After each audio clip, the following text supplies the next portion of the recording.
Hello guys. In this video, we're going to talk about privacy and how you can change which apps have access to your information on your iPhone. Okay, so we're going to head on over to settings. Mine is right here, but you can always swipe down from the middle of your screen like so and type in the word settings. So there's the icon. We're going to click on that and we're going to swipe down. I'm going to scroll down until we see here, privacy. I'm going to hit that. And okay, so the things that we are seeing here, let's go through each of them. The first one says location services. Okay, this is the option that allows apps to track where you are. We're going to get in more detail into each one.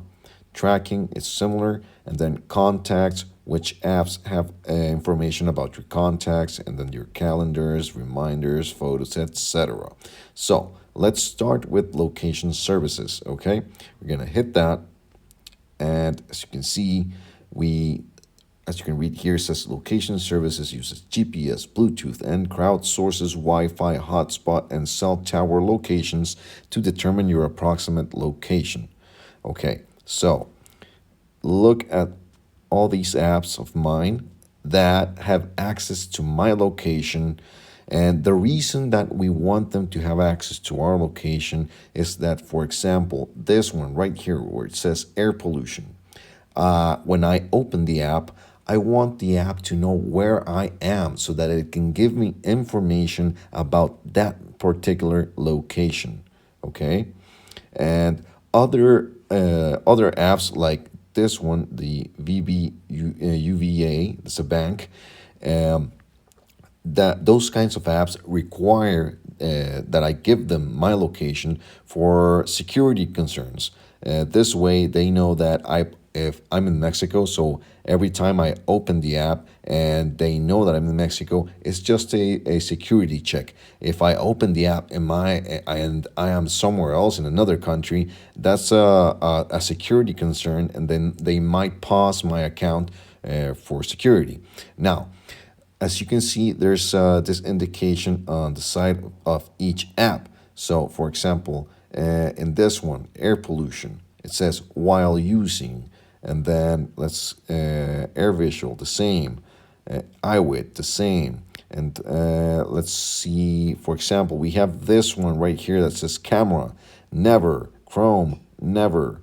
And there are several options. We're gonna check them out. But there are some apps that you simply don't want them to know where you are because it doesn't make sense to do so. So that you can go through each of them and make sure you have selected the appropriate option. Now, just for example, let's go to camera. I'm gonna hit here so that you can see the options. Okay, so these are the three options that we have. We have never, and then ask next time or when I share. So it's just a single more time. It's going to ask you if you want to share your location. And then the last one, which is common, and the one that you saw me select in many of my apps, is the while using the app. Okay, so that means that when you're using the app, when you're actually open, when the app is open, that's when the location services are going to activate for the app, and the app is going to know where you are. However, if you close the app or lower it, the location services will be off. So you'll be safe in that regard. Okay, let's hit back. I'm gonna, okay. Okay, so there's one more thing I wanted to show you at the bottom. All right. As you can see, it says there's three types of arrows indicated by this little icon right here. The first one says a hollow arrow indicates that an item may receive your location under certain conditions. On the second one, a purple arrow indicates that an item has recently used your location. And finally, a gray arrow indicates that an item has used your location in the last 24 hours. So this just gives you guys an indication of what an app has used your location services for and how long before. All right. Now, for example, we have, I went back to the privacy here. Uh, Aside from location services, I wanted to show you this. So you have all these apps right here, right? For example, my contacts app. If I hit that, it's going to tell me which apps have access to my contacts. So you see, Google Calendar has access, Mercado Pago, Telegram, WhatsApp. So just take a look here and make sure that only the apps that really need access to your contacts have access. Turn off those that don't need to have access to your contacts. Okay, I'm gonna go back. Now, for example, photos. That's another common one that when you download apps, many of them ask you to give them permission to access your photos. So let's hit on that. Okay, let's take a look at this. For example, 9gag, it says all photos. That means that they have access to my entire camera roll. I don't know if I feel very comfortable about that. I might change this. In fact, let's open the options and see what we have. It says add photos only. Okay, selected photos. That means they're going to only have access to the photos that I specifically select. All photos, that's my current option. They have access to all of them, but I can also hit none. Now, if I remember correctly, I do sort of post some things on 9gag, so for now, I'm just gonna leave it like that, but I might change it later.